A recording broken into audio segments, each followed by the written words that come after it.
Okie dokie. Marvellous. Oh, there's still a few more coming in, because some people just can't make it for the meditation, so they come for the 8 o'clock talk. And some people can't stay for the 8 o'clock, they've got stuff to do, so they just come for the meditation. Either way, all these talks are put on the internet, on YouTube, which means that if you can't hear them here, you can hear them later on. And of course these YouTube talks are so well known that many people, unfortunately, they come to see me and say, "You're like a TV star, can I have your autograph, can I have your photograph?" I still can't really get my head around why they want to have a photograph of a fat old monk. But that's my life these days. But anyway, what I want to talk about this evening, I always try to make some subjects up about your life and how some of these teachings in the Dhamma Buddhism can actually help. So what I want to talk about this evening is like blame, and just why it is that sometimes people blame us and what we should do, and why we always tend to blame others, and what a counterproductive thing that is as well. And I'm not sure about you, but I'm pretty confident maybe in the last week or the last month or something, people have blamed you many times. And even just a couple of days ago, I'm supposed to be teaching a meditation retreat in Jhana Grove. Still have to go there to carry on tomorrow morning. I'm again moonlighting, just doing 2 jobs at once. So after here, I just go straight back to Jhana Grove to carry on the retreat over there. But this gentleman came up to in the interviews, and he started blaming me. He said to me, "Before I listened to your talks," he said, "I've been bankrupt twice, I was very miserable, and you Ajahn Brahm, made me happy." He was blaming me for taking away his misery and making him happy. He was only joking around, but I get blamed for everything. It's not my fault. You made yourself happy. But often the blame is even worse than that. They blame you for something which you're not responsible for. Like, it's actually this moment has passed now, but always in early November, maybe late October, usually around that time, it's a bit late now, you get many people, young people, coming to the temple to ask for a Buddhist blessing. And the reason is because they're doing their exams. And they're starting to worry, and sometimes the worry gets them to being desperate. They worry and say, "Oh, please, Ajahn Brahm, please can you give me some chanting, because I don't think I've done so well, I'm not going to do so well." And you always try and give them some encouragement. At the very least, a little bit of chanting or ceremonies. It might just give them some encouragement, some confidence, which is the most important thing of success. Just feeling you can succeed. So however I can make them feel they can succeed, that works. So I gave them some blessing. But this one lady, she was a Malaysian girl. She was doing a university, I think first year, end of the year exam. And she wanted me to do some chanting. And I always oblige. I will chant for anything, just about. And I chanted for some weird stuff in my life. But anyway, I did some chanting for marriages, chanting for babies, chanting for divorces, chanting for may the divorce go well. Oh, well. Anyway, so this case, chanting so she passes her exams. And really gave it everything I've got like usual, and I never saw her again. She disappeared. But I saw her friends. And her friends came to tell me that that particular girl was going around the university telling everybody Ajahn Brahm is not a good monk. That the monks in this temple are hopeless. That we don't really know what real Buddhism is. And the reason was because she failed. She failed her exams and she blamed me. And the friend said, look, don't worry about it, Ajahn Brahm, it's not your fault. First year away from her family in Kuala Lumpur, in Perth, freedom at last. And so first year she had so many parties, so many nightclubs, so much messing around that she never actually did any study. She never went to the lectures. She never did the assignments because she was under the impression that Ajahn Brahm is a great monk and I will look after that part of her university life. Which is hopeless. I can't do that, my man of good. At least you have to go to your lectures and do your assignments. I can help you a little bit, but you have to do much of the work. But it's amazing just how you can get blamed for something which you're not really responsible for at all. And, of course, that happens to you a lot.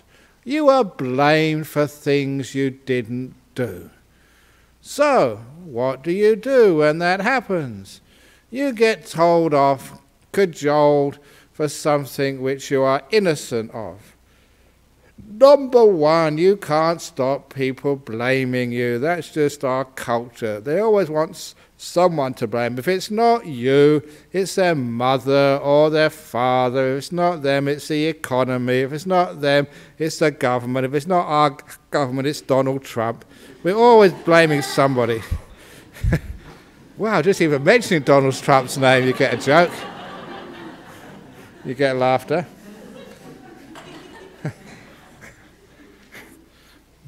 But I have been telling somebody there is a real Donald Trump joke. It's a terrible one. I told a few people that, I don't know if you heard that Donald Trump, there was an assassination attempt.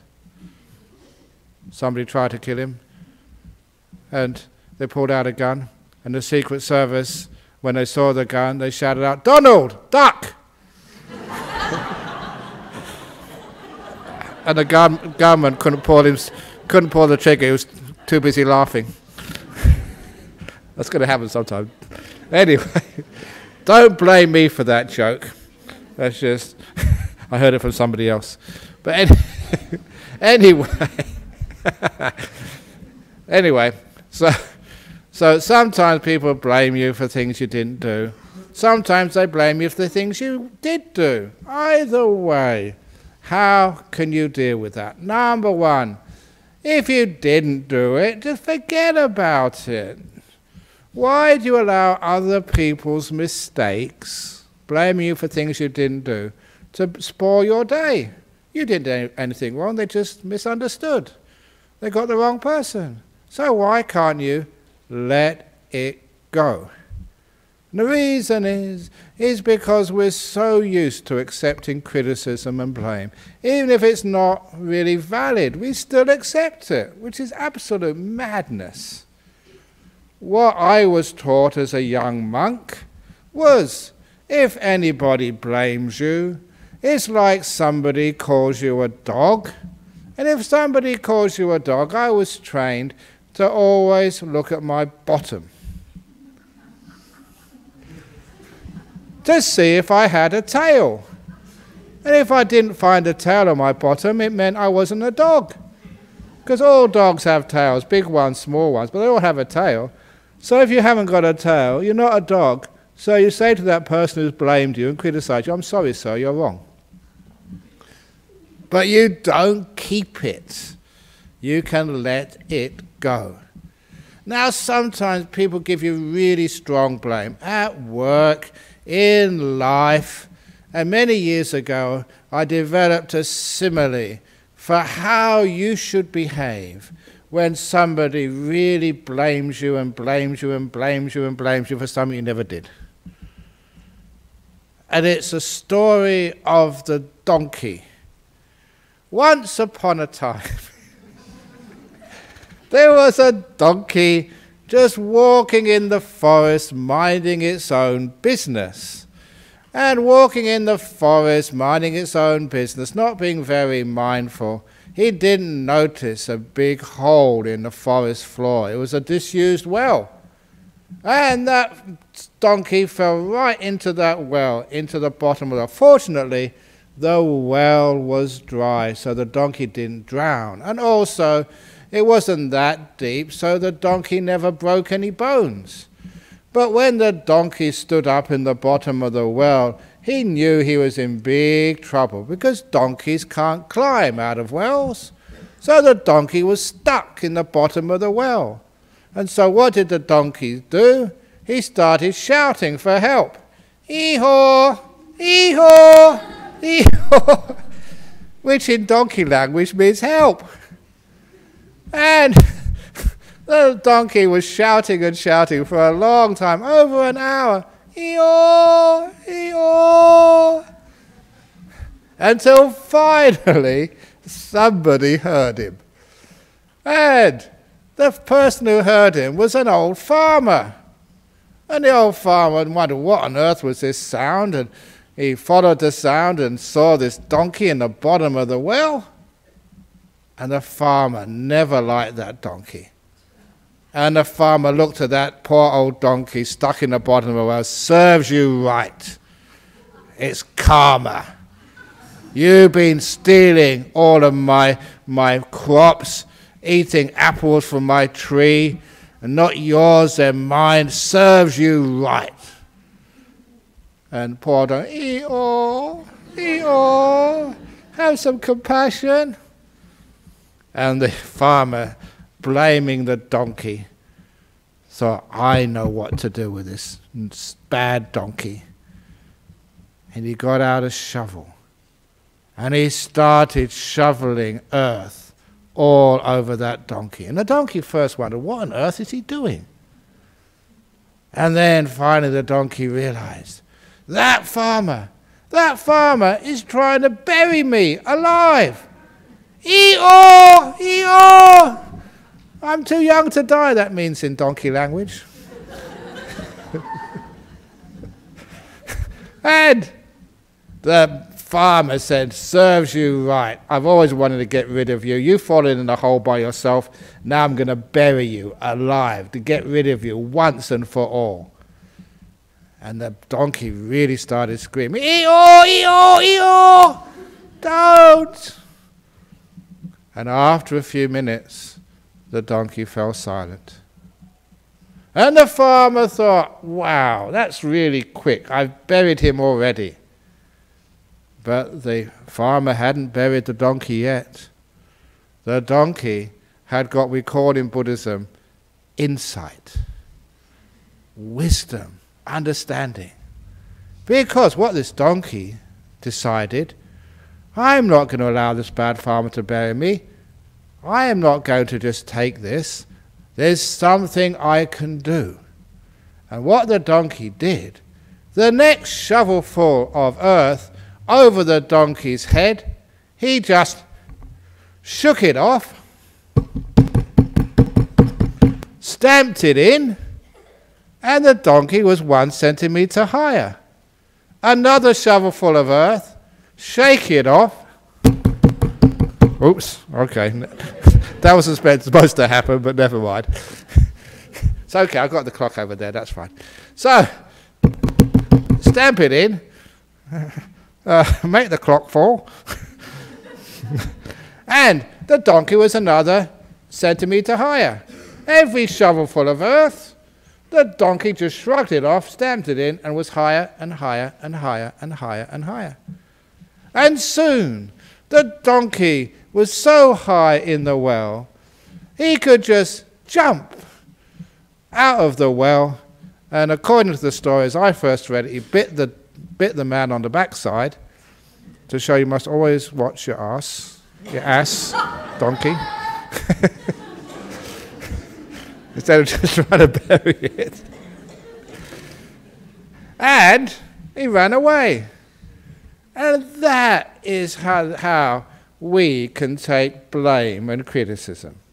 Instead of just going, what are you doing that to me for? That's really unfair. That's really cruel. Instead, someone blames you. What do? You shake it off. You stamp it in.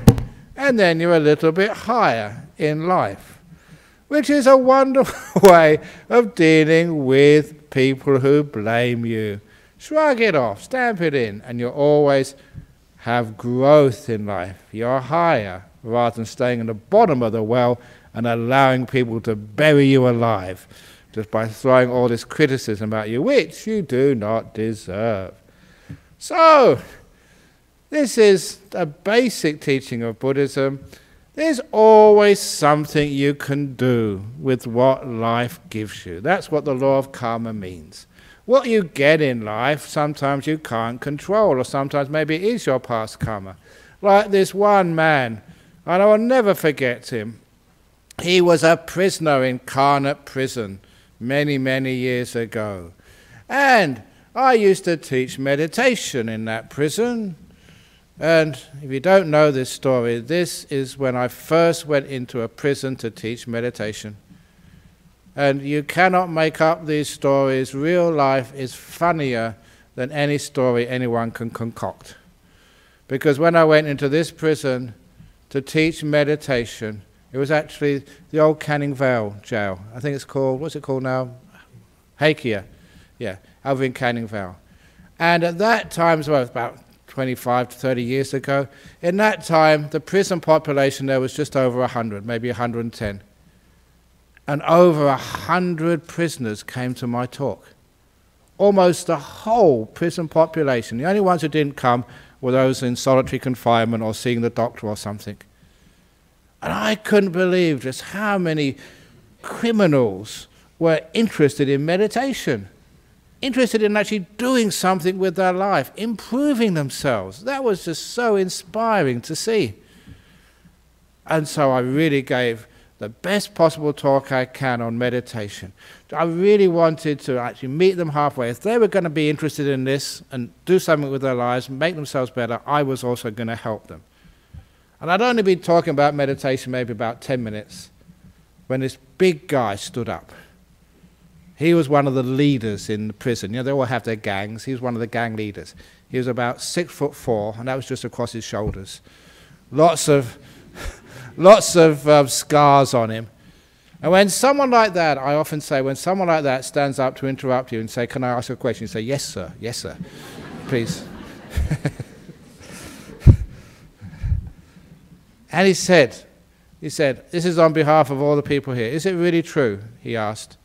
"Is it really true that through meditation you can learn how to fly over walls?" And he actually said that. That's absolutely true. I didn't make this up. And then I realized why so many prisoners had come to my meditation class. That's all they're interested in, levitation. And they were so dumb and stupid, they believed that a couple of meditation classes, you could do that, and then they're all out of jail. So when I told them, look, yeah, levitation can sometimes happen. It's incredibly rare. You have to be a really skilled meditator for life. Hours and hours to do something like that. When I went back next week to continue the class, only 3 people turned up. That's what they were in there for. But anyway, this one prisoner came up to me after the meditation class, and he said, he wanted a talk to me. I said, "What is it?" And he said, "Ajahn Brahm, I need your help." I said, "Yeah, what is it?" He said, "I've been put in jail for something I didn't do." And he said, "Look, I know many people would lie to you like that, and they would say they didn't do the crime, but honestly, I wouldn't lie to you. I respect you. You're a Buddhist monk. I really admire you. Not lying. Honestly, I never did that robbery. I was set up, and I'm in jail for something I didn't do." And I've got a very solid ideal of social justice. And you know, when I heard that, I thought, this is not on. And I realized that, you know, when you're in jail, you can't do very much. You've got maybe one phone call a week if you're lucky. How on earth can you right or wrong if you're right in the middle of a prison sentence? But I thought, I know a lot of people. I know lawyers. Maybe I can take up his case. And I started thinking of all the people which I would ring as soon as I got out of that prison and got back to my monastery. And as I was thinking of all these people I knew to help him, he interrupted me. And it was this old guy, and he had such a cheeky smile on his face. He said, but Brahm, there's There were so many other robberies which I got away with where I wasn't caught. I guess this is fair. And he taught me, I'm supposed to be the expert in Buddhism, he taught me the law of karma. Yes, you get blamed for things you didn't do, but how many times you get away with things where you should have been blamed and you don't get blamed, you get away with it? How many times do you think it's so unfair I got caught by the speed camera today? You think it's really unfair. And how many times you've been speeding and you haven't been caught? Do you really think that's unfair? Of course, sometimes we get blamed for things we didn't do, but then we get away with things where we should get blamed for. So in the end, it becomes fair. It all evens out. So if you ever get blamed for something you didn't do, just cop it. Accept it. Yeah, okay, I didn't do that, but there's many other things, you know, I'm glad you didn't find out. So that means you can let it go and you don't keep bothering about it. And when it comes to blaming others, how on earth can you blame somebody else? Number one, you don't know why they did that or if they even meant it. But still, we love to blame people. And that actually stops us moving forward, dealing with the problem, and moving past it, transcending it. When you're blaming somebody else, it means that you are losing control. Somebody else's problem, which means that you can't fix it. It's their fault. You are disempowering yourself. So, anytime you blame others and you think it's your parents' fault, your teacher's fault, the government's fault, or somebody else's fault, it means the problem can't be solved, because you have to fix it in somebody else. But when you take, instead of blaming others, you can take some responsibility for it yourself. Doesn't mean you're blaming yourself. You're saying, well, there's something I can do about that. And what you do about it is, number one, saying, well, these things happen in life, that people do cheat, they do let you down, they do just destroy stuff. Just like this person who complained to me that they got robbed and somebody took all of their whiskey. And I said, marvelous, you're Buddhist, you shouldn't have had that in the first place. So you say thank you to that burglar. Or to the burglar who robbed Bodhinyana Monastery. Was it early this year or last year? They went into our workshop and they stole generators and chainsaws and lots of expensive equipment. And do I blame that burglar? No, if he's hearing this talk from Ajahn Brahm, thank you so much, because these were old stuff, and from the insurance we managed to get new stuff. So we came out ahead on this.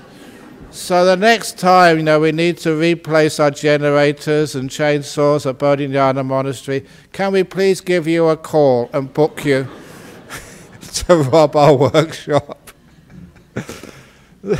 So this is, instead of blaming people for what happened to you in life, sometimes you can thank them.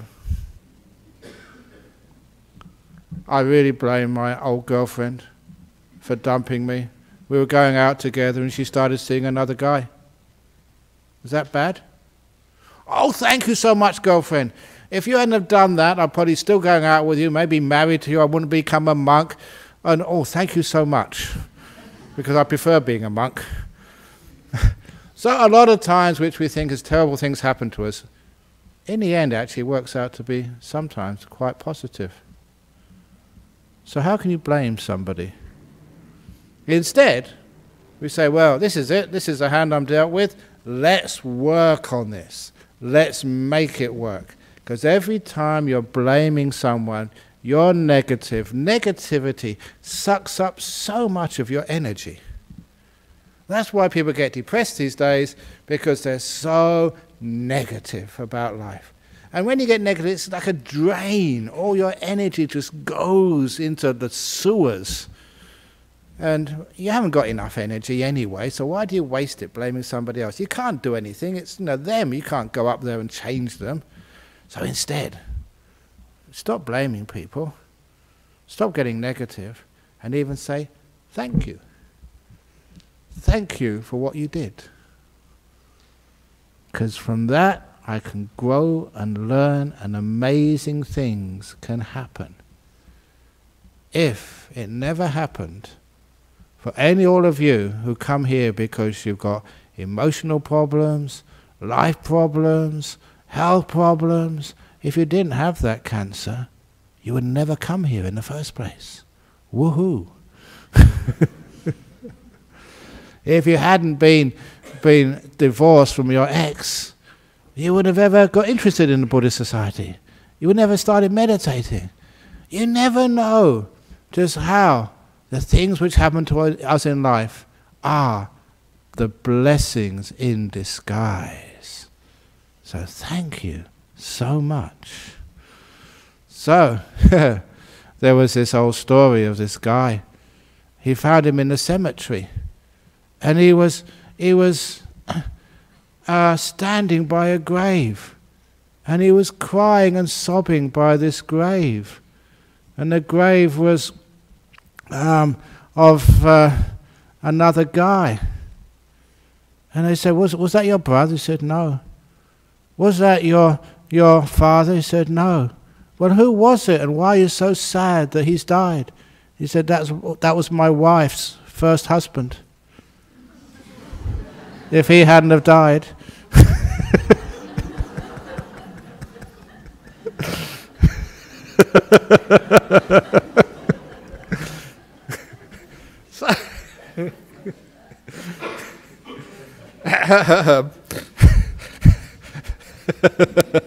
I'm glad you got that joke.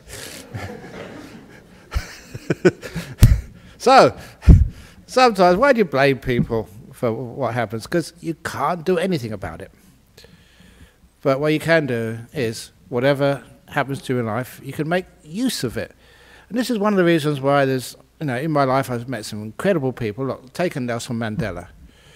He's a well-known example. There's a person, 26 years in jail. Did he blame anyone for that? Instead of blaming anyone from that, he made use of it.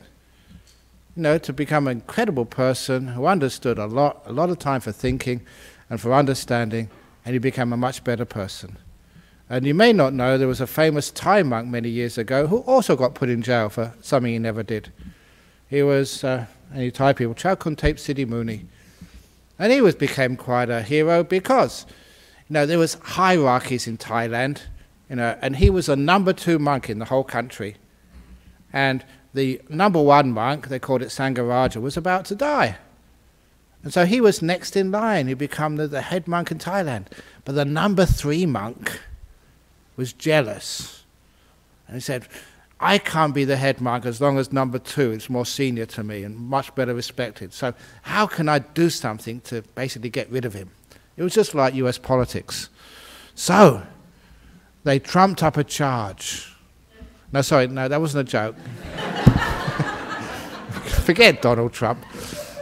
They made up a charge that this guy was a communist at a time when people were really paranoid about communism, maybe 30, 40 years ago. And all they did, he also gave lots of talks. They were recorded on the old tape reels, and they got this saying and cut it out, another saying, put it all together. And it's amazing. I speak so much. If you get all of my talks and splice this and splice that, you can actually prove anything. I say anything. That's what they did to him. But unfortunately, the charge stuck, and he was accused of being a communist and put in jail for 3 years. And did he complain? Did he blame anybody?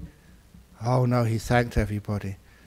Because for 3 years, he never had to give a talk, never had to teach a meditation retreat, didn't have to answer any questions. In jail, he was a real monk, just meditating all day, just get the food, didn't have to answer people's questions or do any counseling. He said it was the best time of his monk's life. And I often think of him because if ever I get sent to jail for something I never did, oh, it'd be like a holiday for me. Because in Bodhinyana Monastery, we only get 2 meals a day. In prison, you get 3 meals a day. And I don't have to do anything. And if ever I want to go on a retreat in prison, all I need to do is to punch a prison officer on the nose, and you get 3 months solitary, which for a monk is bliss. So this monk never blamed anybody. He thanked, oh, thank you so much, for lying and sending me to jail. Now that's the right attitude. Actually, what happened? Interesting how karma works. That the monk who was the head monk at the time, he died, and so number 3 took over and became the head monk. And because he was a senior monk in Thailand, where they get treated like royalty, he was in a convoy going to the airport, the old airport in Don Mueang. Police on either side, and a car on the opposite side of the road lost control and slammed in to the limousine carrying the head monk, just right where he was sitting. No one else was injured, but that monk was killed. When something weird like that happens, just a strange event, why was that monk killed and no one else? Then they started to think that must be karma. They must have done something bad. And they investigated and went through the recordings of the trial and realized that this monk was innocent. So they let him out of jail. He just went back to his monastery, put on his robes again and said, thank you, thank you, thank you. And then he had to go back to work again. Such a shame. But that was a very nice story where people don't get angry. Why do you allow other people to control your happiness? You haven't done anything wrong. You haven't made any mistakes. So why do you allow other people to make you upset and blame them for what happened? So for me, blame game doesn't work. Blaming other people, you can't change it anyone. And then you get blaming yourself. Have you ever made mistakes in life? Haha, I was taught the way I was trained in Thailand as a young monk. When I made mistakes, everyone laughed. It was considered to be funny. You were never scolded. And I made so many mistakes. I caused so much happiness from my teacher. He was laughing all the time. So, even now, when I make mistakes, I tell all of you my latest mistake so that you can laugh as well. So, one of the latest mistakes, I think I may have told you this just before the Rains retreat, but there was a Chinese man who was in Royal Perth Hospital in the ICU ward. He was dying. And the family invited me to go up to do some chanting for him. And, I say I'd chant for anything. So off I went and did some chanting for this elderly man. The whole family were there. And I'm a very good chanter. Really strong, power. And I really gave it everything I got. And you know what happened? Like a miracle. The fellow went into remission. He started to get better. And that was my big mistake. The family really scolded me. They said, listen, Ajahn Brahm, we've already arranged a funeral. The whole family have come over from overseas. We just wanted you to go in there and chant so he had a peaceful death. Now you've made him get better. Now we've got to come back again another 3 or 4 months when he dies properly next time. But next time he's in ICU, we're not going to invite you. We invite some other monk. We didn't want him to get better. We just wanted him to die peacefully. So that was my mistake. I didn't ask what type of chanting they wanted. So from that time on, I always make sure when I go to hospital to chant for somebody, ask what chanting you want.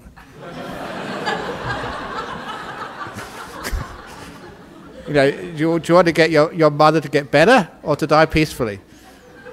Otherwise, I don't know what to do. So I made a big mistake there. And what happens? You laugh. So you don't blame anybody these days because life is funny. We're all allowed to make mistakes. When you do make a mistake, please let people know because it makes life much more fun. And it also means that we don't blame people for making mistakes. When we make mistakes, a lot of time that's when we really learn. So many great discoveries in life were made when people made mistakes.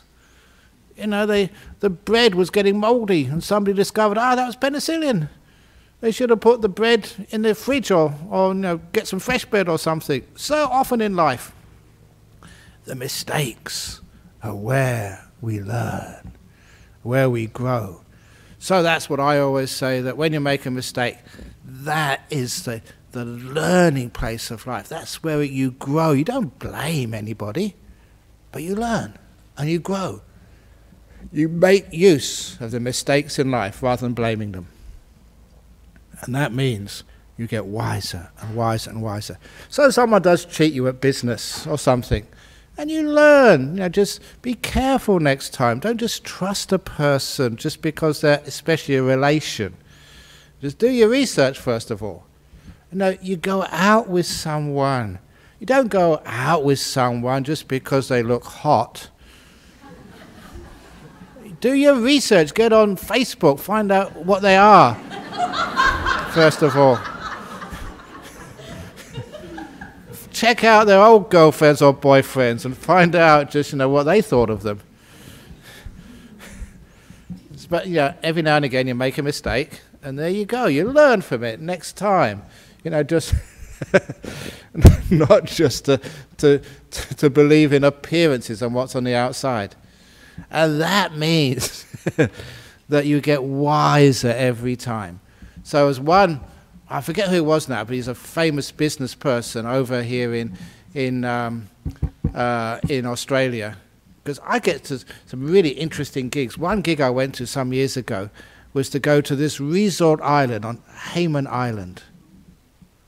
Now that is really a top resort, and I was invited there, all expenses paid, flown over to the Gold Coast, the Great Barrier Reef. It's almost like a 6-star hotel. And that was quite a few years ago because it was a leadership conference. And at that leadership conference, there was Kevin Rudd was there, and Julia Gillard, and Swan, and the Anna Bligh from Queensland. She was the premier there, and the Premier of Victoria was there, and all these big shots were there, and all these big business people were there, and it was really interesting. And I was teaching them how to meditate and how to actually to give them a bit of wisdom about how to live in harmony together. That didn't really work. But anyway, I tried. Actually, I remember the story I did tell them, which they thought was funny, was, the old, I'm just going off on a tangent, the old story of the elephant and the 7 wise, the elephant and the 7 blind men. Many of you know that story. Every blind man felt a different part of the elephant, and because of that sort of they argued. Elephant is like a tree trunk. Elephant's like a fly whisk who felt the tail. Elephant's like a plough who felt the tusk. And they all argued what an elephant was. They were all right, but they should have actually combined their knowledge. And I decided to do an alternative of that one, and that is of the story, the great Buddhist story of the 7 blind elephants. And they always heard about a man. What's a man? We've heard about a man, but what is a man? And they'd heard about the 7 blind men. The only way you can find out is find an elephant, said the 7 blind men, feel it, and instead of arguing on who's right, combine your knowledge. Don't argue, combine. So the 7 blind men figured out an elephant's a big rock on 4 tree trunks with a fly whisk on the back, a water pot on the top. On the middle of the water pot is a big snake, 2 ploughs on either side of the snake, and 2 big fans on either side of the water pot, the ears. And that's not a bad description. So when the blind elephants, heard about this, they thought, that's how we can find what a man is. Let's all find a man each, feel the man, come back, and we combine our experience. But unlike the first part of the story, when the blind elephants, they all found a man each, and when they came back to compare experiences, they all agreed. A man was flat.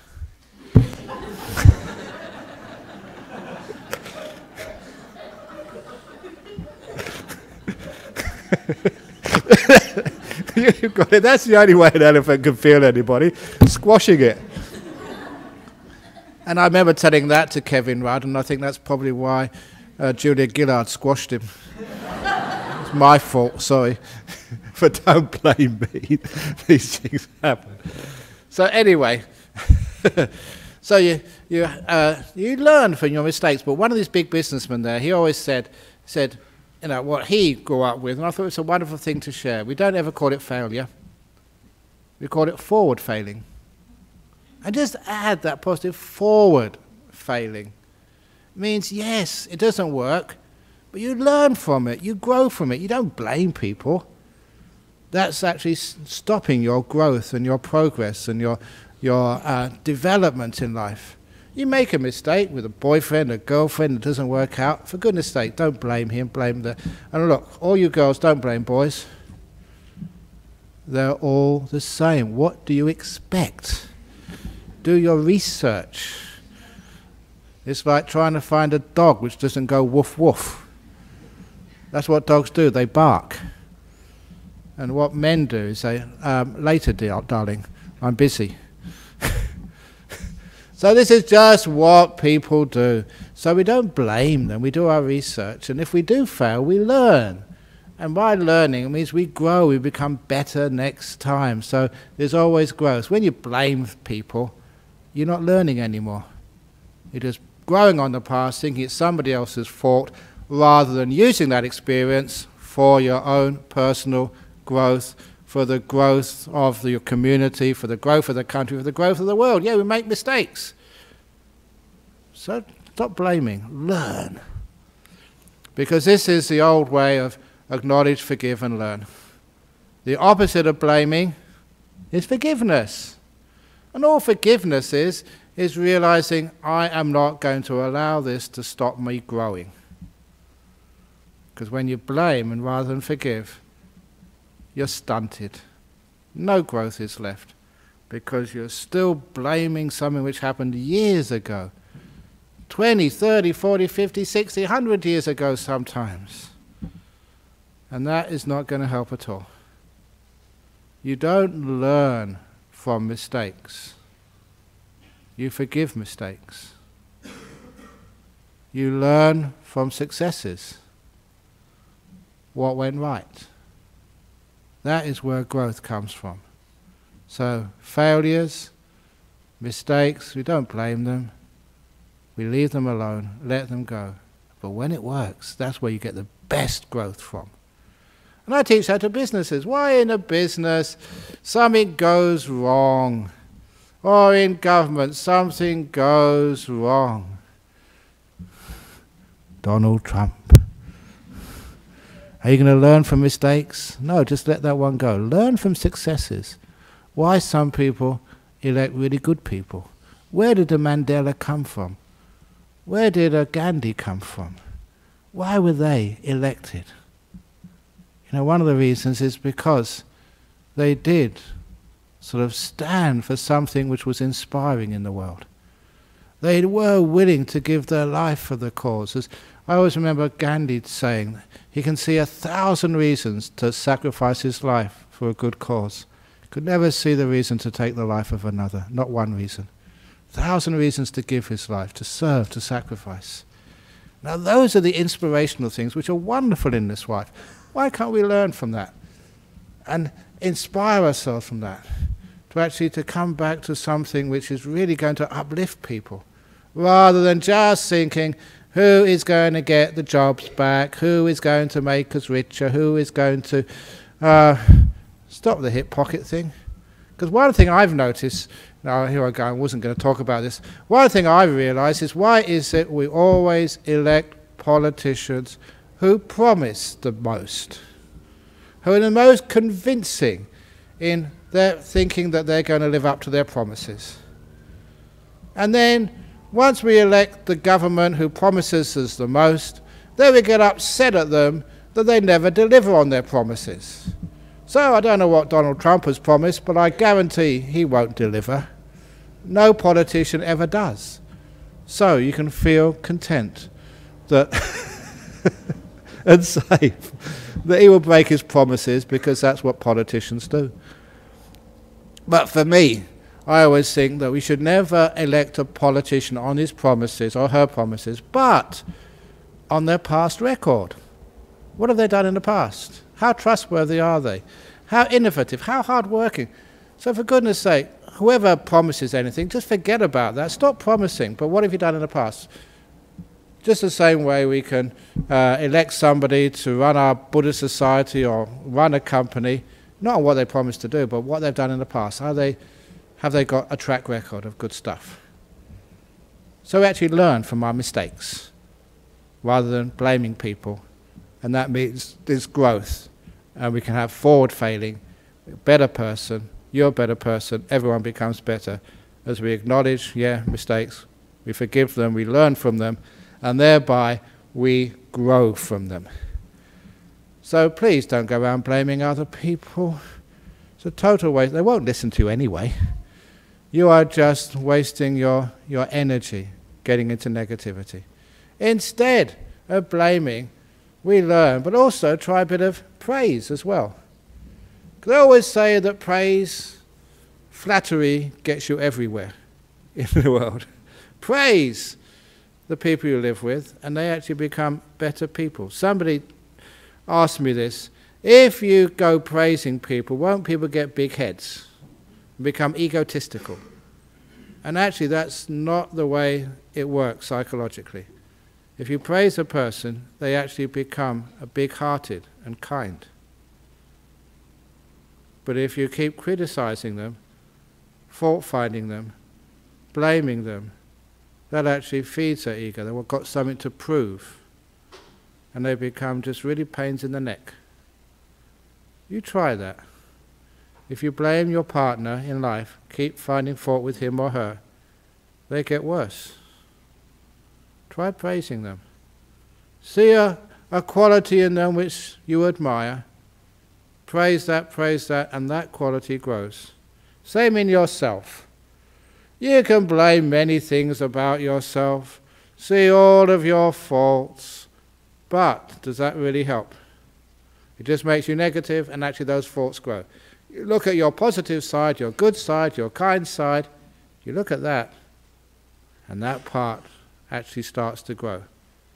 Praise, not blame, is the way of, I was taught, the way I try and teach my monks, the way I try and encourage the nuns, the way I try to encourage people in this Buddhist society. Just well done.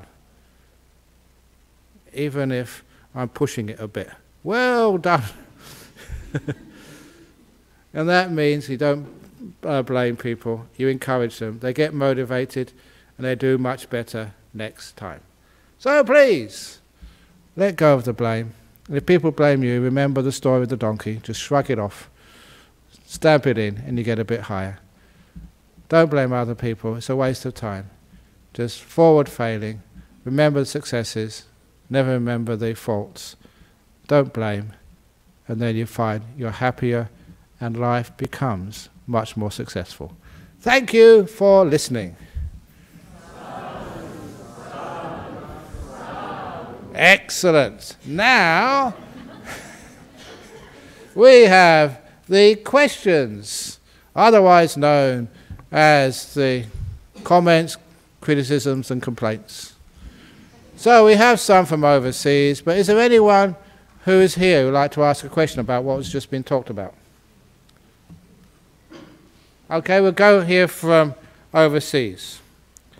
They don't actually, one is a comment, the other one is from Vienna, Germany and Portugal. Comment, a joyful moment to share from the audience watching the live stream on YouTube. The camera angle tonight makes it look like Ajahn Brahm is wearing a beautiful flower hat. Oh my goodness. How embarrassing. Anyway, never mind, that's fine. So, IT people, please have a look at that next time.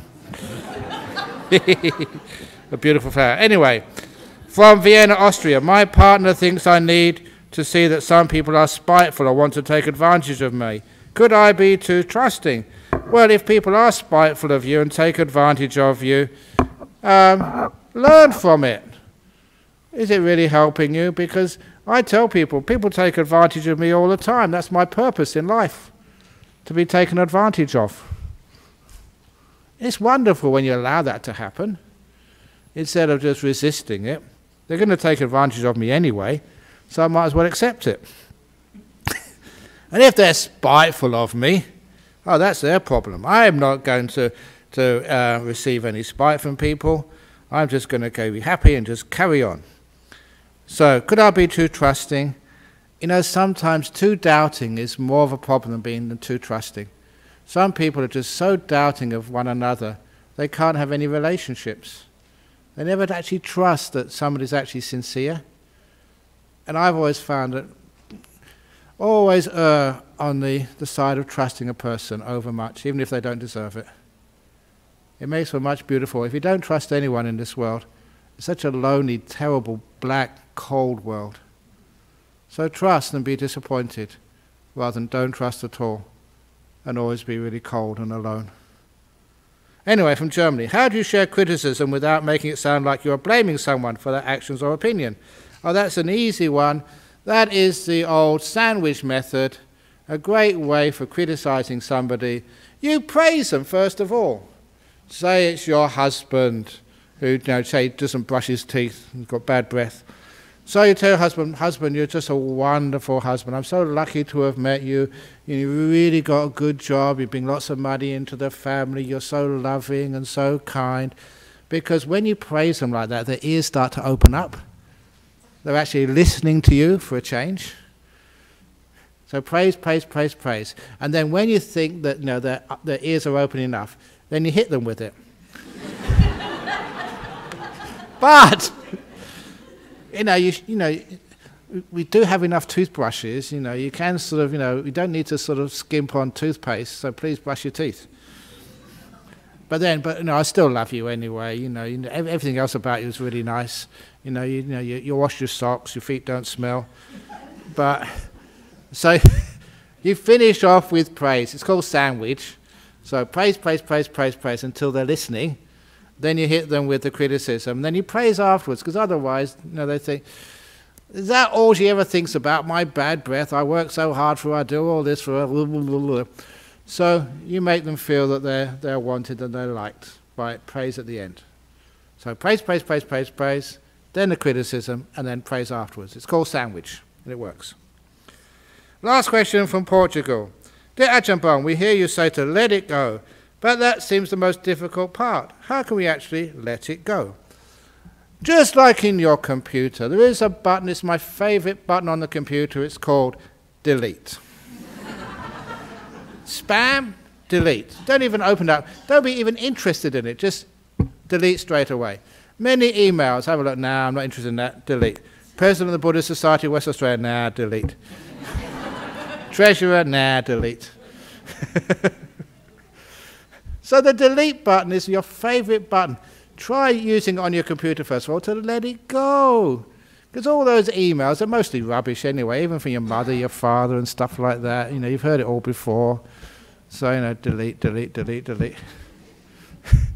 And that makes life so easy. You've got no work to do, no emails to answer. Delete, delete, delete, delete. That's called letting go. Isn't that being irresponsible? Look, if it's really an important email, they'll send it to you again. So if you see it a second time, oh, maybe, no, delete. Wait for the third time, then I'll have a look. I'm really irresponsible, monk. But that's how we let things go. And so how do you let it go? This is what we learn in meditation. That's why we meditate, to learn what letting go is. So simple things, like on your body. What makes you tense? What makes you relaxed? Whatever makes you relax is called letting go. Say you're on holiday at the beach. You all know how to let go on the beach. Relax. You're not holding anything tight. No tension. Really nice and easy. You know how to do that with your body. Why not do that with your mind as well? No tension. Not holding anything tight, not pulling from the past, all that rotten stuff which happened to you, not worrying about the future. Future, delete. Past, delete. Problems, delete, delete, delete, delete, delete. And when you've let go of anything, your mind is free. There's nothing in it. Totally free and at peace. That's how we let go. So why can't we let go? Because we're afraid. If I don't answer that email, maybe it's important. It's not important, I guarantee. You are not that important that Mr. Trump is going to call you for advice. So you can delete most of the emails. So that's actually how you let things go. You learn how to use the delete button in your brain to simplify it. You've got so much stuff in there.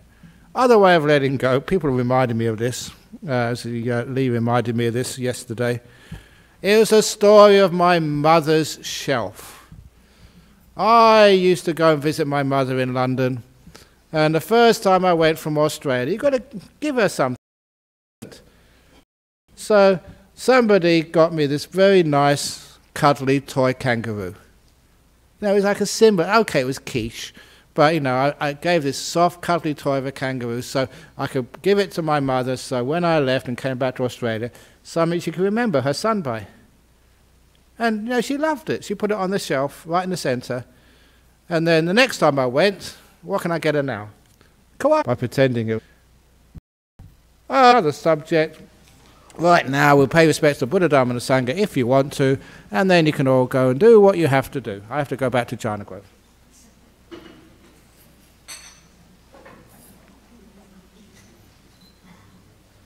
Arahang Samma Sambuddho Bhagava Buddhang Bhagavantang Abhivademi